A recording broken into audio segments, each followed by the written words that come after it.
Okay, we are live. Hello, everyone. My name is Jordan Duren, and I am the host of Changing the Game. Changing the Game was created to share leadership insights and inspiration from female professionals who are out there making a difference in their industry. Today, I'm joined by Erika Ayers Badan. A lot of listeners might know her as the former and first ever CEO of Barstool Sports. Erika has led the company through explosive growth from a regional blog to a national brand. She's now the CEO of Food 52 and author of the book, Nobody Cares About Your Career: Why Failure is Good, The Great Ones Play Hurt, and Other Hard Truths. Welcome, Erika. Thank you. Hi. Oh my gosh, I'm so excited to have you here. I know the listeners are very excited to have you here for you to share all of your insights and your inspiration from your career with us. So Awesome. yeah, let's kick it off right away. I'd love if you could share a little bit more about what you were like growing up. Let's take it all the way back to the beginning. Tell us about your background before your professional career. Oh God, I think I was like a problem. I don't know. I was kind of rambunctious. I think, always very creative. I grew up in kind of a weird household where my dad was my middle school principal and my mom was a teacher. So my brother and I were latchkey kids. We had to fight over an hour of television. We had one TV in our house and we were allowed 1 hour of television, and we would duke it out every week about like, what are we watching? And finally, it was like probably where I learned how to negotiate. We figured out how to share the hour versus like me wanting to watch Gem and him wanting to watch MacGyver. But I had a fun childhood. I read a lot. I played a ton of sports. I got in trouble a bunch. I played sports in college. I went to Colby College. I went to public high school. I didn't know what I wanted to do when I grew up. I feel like I'm still figuring that out. So I guess, I had kind of like, I think, a typical New England childhood. Yeah, I love it. I love it. And it kind of makes sense. I actually see on the back of this book, the book is not for people who like following rules, right? Yes, I have.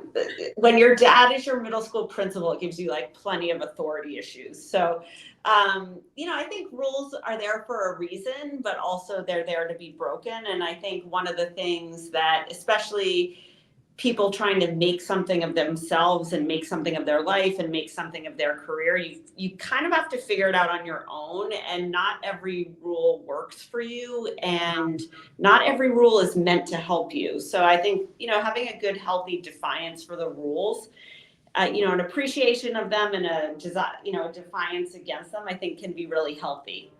Yeah, I'm 100% with you there. Actually, that was one of the first things that spoke to me in your book, was you saying that it's not for people who like rules. I've been told a time or two in my life by my parents, love them so much, but they've said, you have a problem with authority sometimes. So I think It's that a good thing. can be a little healthy strength at times. Yeah, So definitely. I love it. So speaking of your book, I loved it. Obviously, felt like you were speaking directly to me in it. Can you tell us a little bit about the process of writing your book? What inspired you, and really, what does the title mean?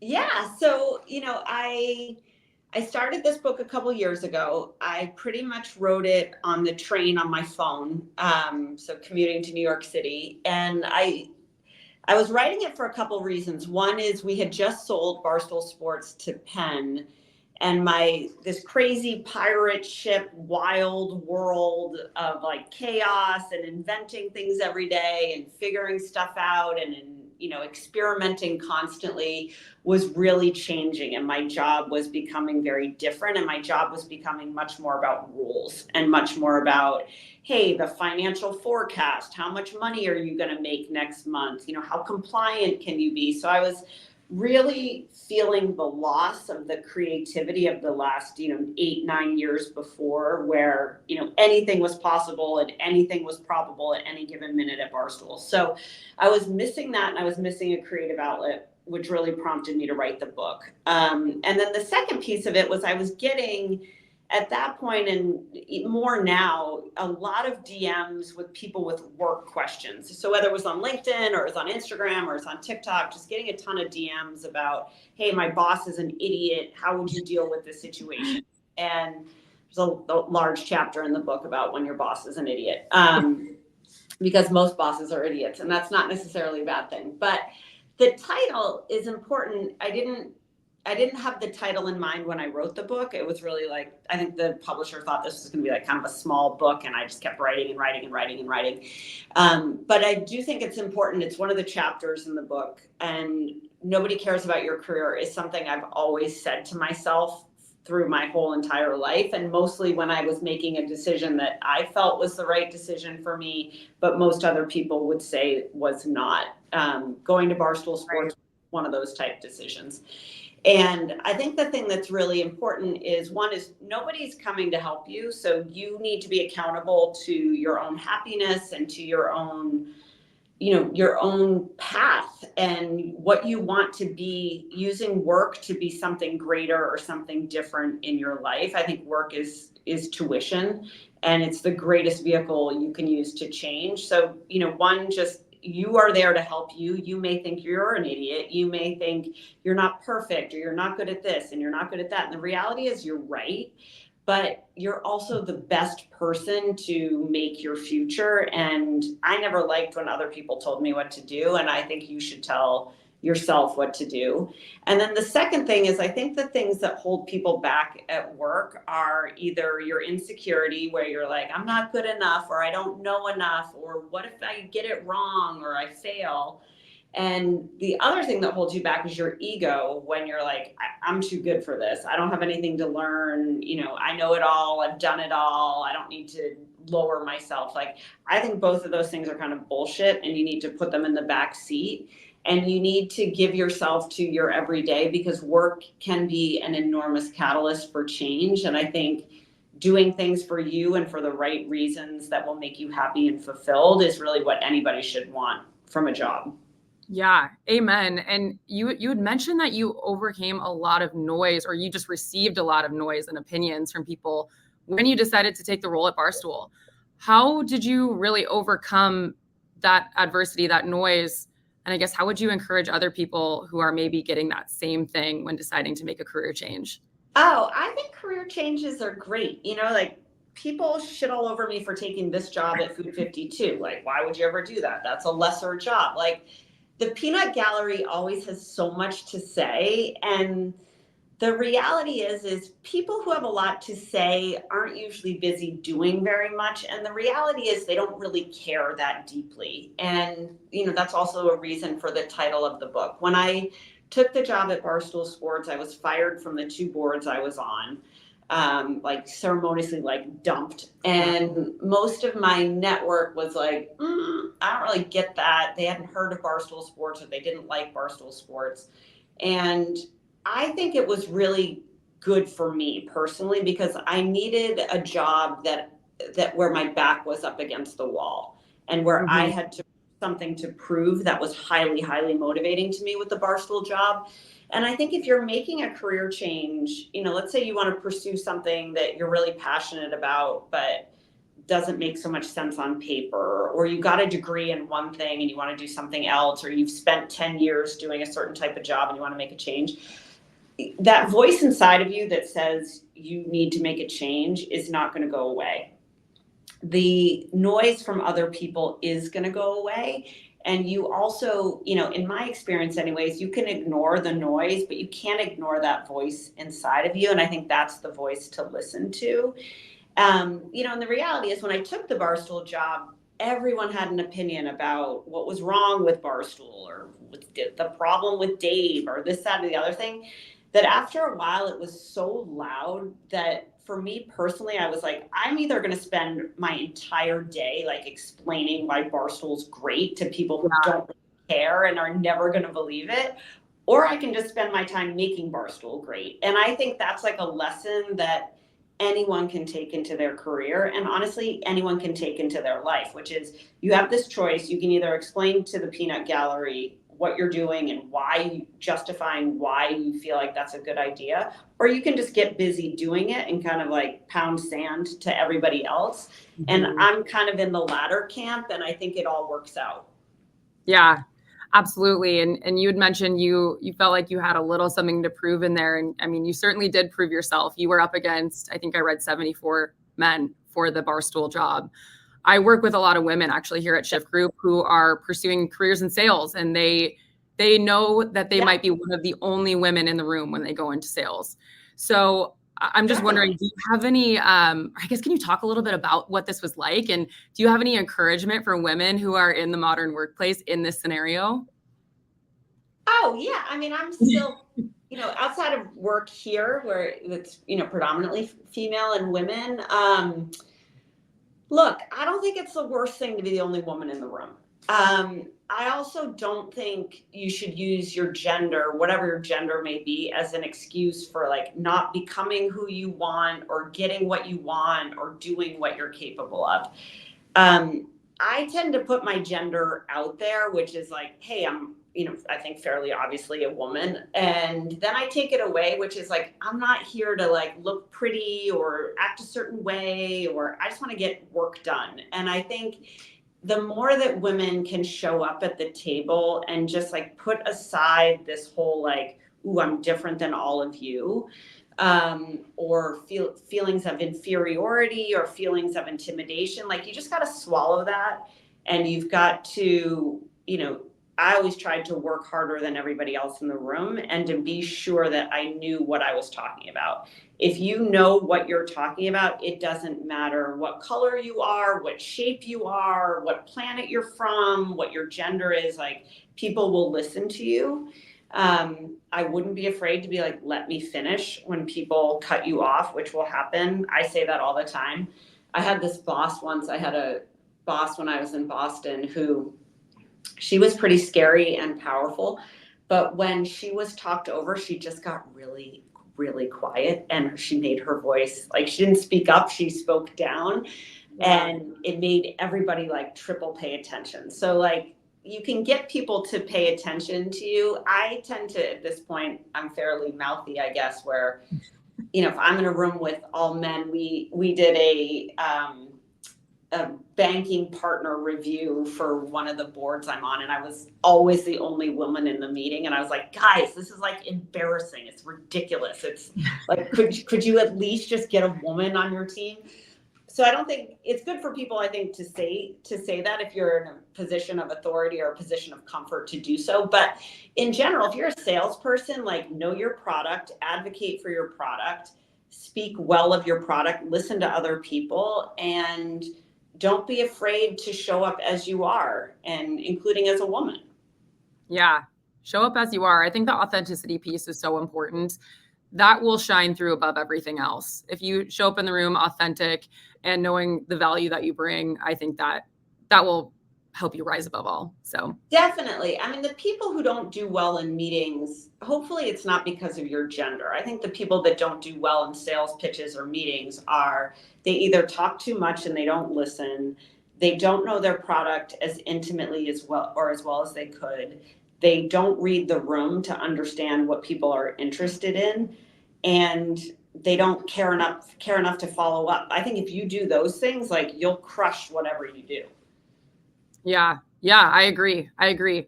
And you've done a lot. I mean, you've worked with a lot of different people.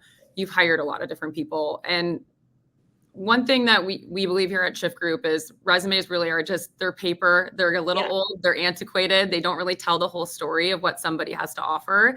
Can you talk a little bit about hiring in today's digital world? And I guess what do you look for in candidates during the hiring process? That's a great question. I also cannot stand a resume. Like I was on LinkedIn this morning, and I'm like the biggest LinkedIn fan ever. I love LinkedIn. But I'm like reading through all the jargon. It's so jargony. Like the job descriptions are jargony. I was looking for a VP supply chain this morning, and I'm like looking at what all the companies post. And sometimes when I read a menu at a restaurant, especially if I go to a fancy restaurant, I and they have all the like highfalutin words for the items. I'm like, chicken, mushrooms. Like I try to break it down. It's the same thing for a job description. Like don't use all the fluffy strategery words. Just say what you do and say what you've accomplished and say what you're interested in, and then get out of there. I think I don't spend a lot of time looking at resumes. I don't care where people went to college. I don't really even care what their GPAs were. Like, I care that you are doing something to make yourself stand out if you really want a job. So at Barstool, we had this immense luxury of there were so many people that wanted to work there. You know, we would post a job and have 10,000 people apply for it. But the reason that was special, I mean, it was a pain in the ass because you had to go through so many resumes. But what made it really special was the people who really wanted the jobs went the extra mile. And they did something creative to stand out. So like I write about this in the book a lot. I wanted to work for Converse like for half of my life. And every like month I would apply to work at Converse, and I'd apply again to work at Converse, and then I would apply again to work at Converse. But I never did anything special to get a job at Converse, and therefore I didn't. So I think if you really want a job, like DM people, send a note on LinkedIn, write a physical letter. Like I know that sounds so antiquated. Like at Barstool, I had somebody make a movie poster to get a job. I had somebody make a book. Like we had somebody put a resume on a pizza box. Like that person is going to get a sales job if you care that much to get a job. You know, I had a woman apply at Food 52 and she baked me cookies with a Food 52 recipe. And I was like, Brilliant. that's smart, you know? So I don't know if that's a helpful answer, Jordan, or not, but like that's how I think about it. Yeah, that is 100% a great answer. It's going above and beyond, not just applying for the job and sending that old antiquated resume out there and hoping and praying. It's going above and beyond, doing something to stand out. And on the other side of that coin, I'd love to know if you have any advice for companies on getting it right. Like hiring the right candidate is so important. So it's so hard. Yeah. I think you get it wrong more than you get it right, to be honest with you. And I think the place I think companies get it really wrong is when somebody isn't right, you don't do something about it. You like let it like hang around, this bad feeling or this misfitting hang around. You know, I think the big thing for companies to get it right, one, you have to be clear on what is this job and what are you looking for and what are the characteristics that you need. So, you know, like I'll give you an example. I'm looking for a head of corporate development for me. And the reality is I'm not great at math. I need somebody who can like open up my brain, take out all my ideas and like put it into a financial model. And that's truly the job. I'm like, and having an MBA, sure, going to Harvard, great, like, but really, like, I need you to think in like a financial model. And I went through a whole bunch of candidates, and what I realized was when we briefed someone, when we wrote the job description and we did the initial interviews for the candidates, nobody said that one sentence, which is, hey, you got to be great at financial modeling. Can you do a financial model? Tell me an example of how you've done a financial model. And so we wasted a lot of candidates' time. And then it was wasting a lot of my time because I was like, I'm meeting with all these people and nobody can make a model. So I think being really clear on like, this is the skill we need, or this is the DNA we want. Sometimes you're hiring for people who can handle chaos. You know, I tend to create a lot of chaos where I work. So like I need people who can work in a huge, fast moving place with a lot of ambiguity. There's a lot of people who want control and rules and stability and consistency. Like, I'm not your girl. So when we hire people, I want to make sure we say that. And I think if companies were more clear on, hey, here's the DNA we need and here's the skill we want, and not putting 4,000 things in each, like 3 things in each, I think that would make that process much better. Yeah, just being more clear upfront about blunt. Yeah. Yeah. I love that. I think that's so important too. And I kind of want to go back. I know we jumped right into your move to Barstool, but I do want to backtrack a little bit to the beginning of your career. Read in your book that you started in the legal department at Fidelity Investments. I just would like if you could lay it out a little bit for us. How did you go from starting in the legal department at Fidelity to becoming the CEO of 2 companies? Obviously, that doesn't happen overnight. So what was that journey like for you, making that change and getting to where you are now? Like long and crazy and, full of pitfalls. I got an internship in college as a receptionist at Fidelity. And I write about this in the book. My job was to just stare at this glass door and press a button and let people in. And I was bored. So I sucked up every job I could possibly do instead of being a receptionist. I still opened the door for everybody, but while I was waiting for people to come to the door, I found myself busy. And that's how I got my first job at Fidelity. I was a receptionist in the legal group, and then I got a job in the legal department. And I was excited about it. I was like, ooh, this feels like fancy. Like nobody in my family's ever been a lawyer or worked in a city or been in a corporate job. Like how great.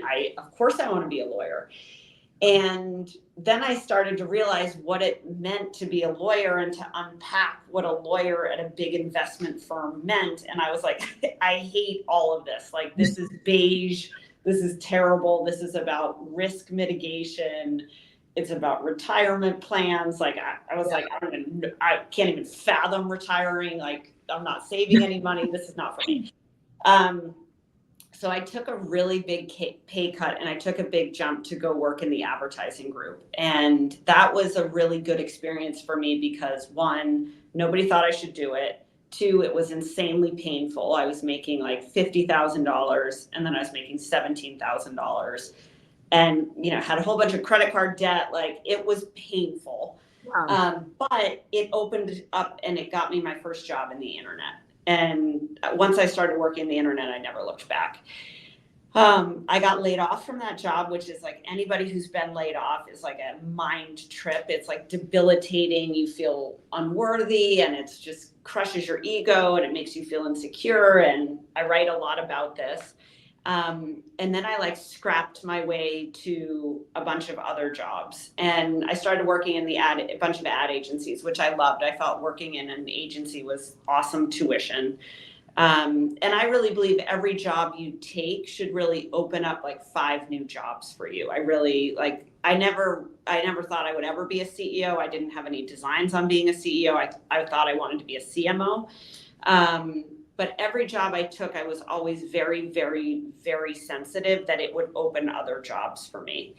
And, that included when I was living in Boston, I was getting kind of paranoid that there weren't going to be any jobs left. I was always very insecure about not having a job. And so then I moved to New York and carried on from there and moved into publishing, which is really where, I fell in love. That was really kind of my sweet spot. But I think anybody's career, mine included, is very meandering. I worked at a lot of big companies. I worked at a lot of small companies. I worked at a lot of really stupid companies that didn't go anywhere. I worked at successful companies that were successful until they were disasters. And I was all of those things too. So I think, the lesson I would give, I guess, is that you gotta just keep pushing yourself to learn new things and do new things. You have to have a vision for yourself, which I write a lot about in the book. And your vision doesn't have to be a fancy thing. And it's really just, what do you want to get out of this? And where are you trying to get to next? And once you get there, then you can figure out what's that next place and the place after that. But I think the big thing is just to keep pushing and then just to be really honest with yourself when you do get to that place. I got the CMO job at AOL and I bought myself a watch and I had the business card and I was so excited. And then I was like, oh God, I hate this job. I want anything but this job. That was tough because I was like, oh shit, I don't know what I want to do. I don't know who I want to be. I don't know what this means because that was all I ever wanted. So I think just going on this journey and then assessing all the time and not being afraid to change, I think can be hugely freeing. Yeah, Erika, I love that story because it's such proof that a career path is not linear. It's not ever linear. You can, and once you arrive at the hypothetical destination, you became the CMO, you still had the courage to say, okay, maybe this isn't what I thought it was. I'm going to maybe just take a step in a different direction, and having the confidence to know that that's not a step back. It's just Definitely. there's no such thing as a step back. It's just a step in a different direction. Yeah. I love that story. Oh, that's great. I think that's why like the nobody cares thing is important. For me, I've had a couple moments in my career, including right now, where I took a weird step in a different direction than I think people expected that I would take. And that's, if I have any message from what I've done, is like, that is totally okay. Like, it's nobody's business besides yours. And you know what? Maybe you're going to bomb at it, or maybe it's not going to work. Like, I worked at a bunch of startups that were just failures, and I had talked them up as like, ooh, I'm going to make this big move, I'm going to do this thing, and then the thing didn't work out. But I really do believe that most people are optimists. I'm an optimist, and that even if that next gig or that risk you took or that jump you made doesn't work, that you will see the silver lining in it, and you will say, if I hadn't done this thing, this other thing wouldn't have happened. So I think you just got to be good to yourself and kind to yourself, of even if something isn't perfect doesn't mean it won't work out. I love that. It's the optimism, but that leads me to, or it reminds me of something else you talked about in your book a lot, is you're really not afraid of failure. In fact, you embrace a lot of failure. You had a phrase that you talked about in the book. I'd love if you could just share a little bit more on that mentality around failure and where that came from and how you developed that.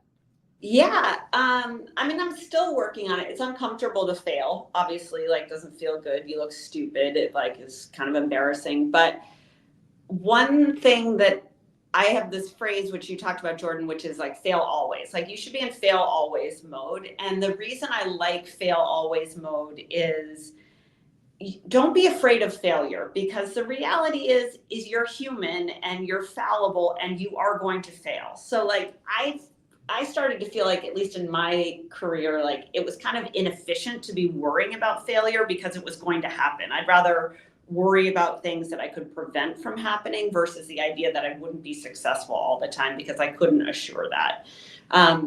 I fail all the time. I fail everything every single day. I get on the train home or the ferry home after work, and I'm like, oh shoot, I should have done this differently, or I wish I had done that differently, or I don't like how I responded to this, or I wish I had not reacted to that, or whatever.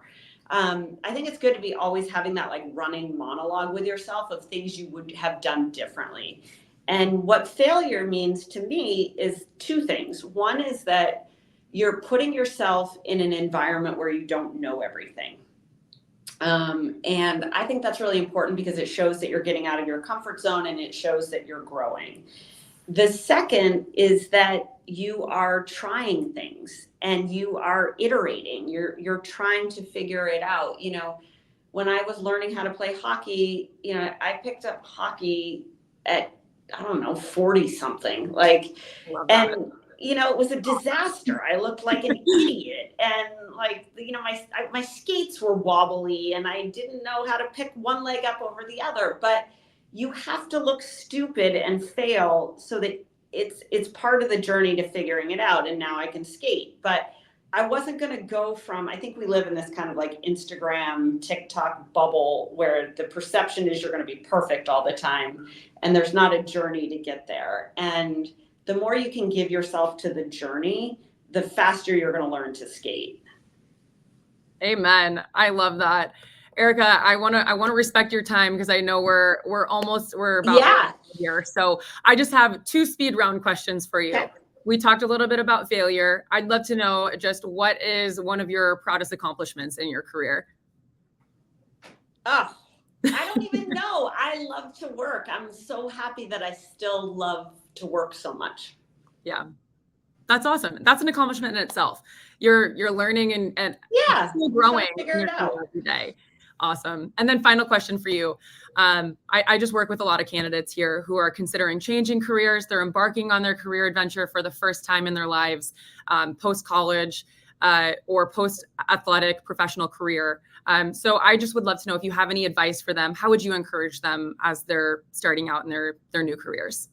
Oh, you got to go for it. So, you got to work your ass off in your 20s. It doesn't matter where you start. I think people get really hung up that you should start at someplace great. Like, maybe you'll start at someplace great, or maybe you'll start at like a total dumpster fire. Like, who knows? Don't worry about that. Just start, and then show up every day open to learning something. I think I try to show up every day ready to learn from somebody. And I really actually don't even care who, just somebody who can teach me something.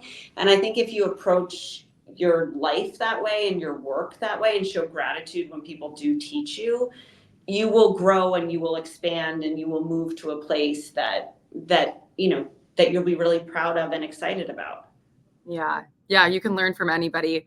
Absolutely. I'm so with you there. Erika, thank you so much for your time. I'm so grateful for it. I know our listeners are so grateful for it. Follow Erika on LinkedIn, everyone. I love your daily advice that you do. Ask Erika's. Those are awesome. So everyone follow Erika Great. there. And then quick shout out to my guy, George. So I'm just giving a shout out to George at Shift. I love that, George. He's going to love that. Thank you, Jordan, so much. I appreciate it. Thank you, Erika. You have a great day. And thank you, everyone, for listening.